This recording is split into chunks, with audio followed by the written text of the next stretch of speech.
néeg bi ñu ma dencoon néeg bi ma nekkoon ni dafa amaat ay façon enregistrement yoo xam ne dañ ko def ñoom préparé ko lu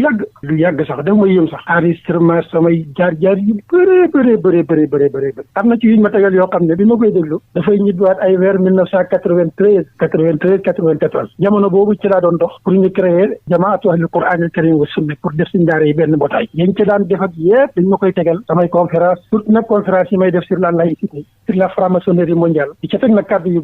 ko gën a ñaaw loolu da ñu ngi lay te torturer kon psychologiquement beneen bi ci gën a yéeme mooy néeg bi dafa amaat gannaaw enregistrement yooyu xeetu yoo xam ne dañ ko jokkale ak néeg bi saa yu leen neexee rek ñu pomp ko ci biir néeg bi xeet yu bon yoo xam ne mar détaillé bi ma nekkee Ndar def nañ ko ba jour boo xam ne weñ yi ak seen bopp dañoo dee ci biir néeg bi bëri waaw bi bëri setee ma xool weñ yi ñu ngi faam ma balee weñ yi yëpp dajale ko ci benn AGT teg yendu weñ yi deewaat ba ngoon ma delluwaat balewaat yëpp defaat ko ci AGT teg le lendemain weñ yi gën a dee maa ngi ci néeg bi xet gaa ngi dolli kenn xamul ban xeetu xet la xam naa ne moom xet bu ñaaw la bu bon la boo xam ne dañ koy pomp ci néeg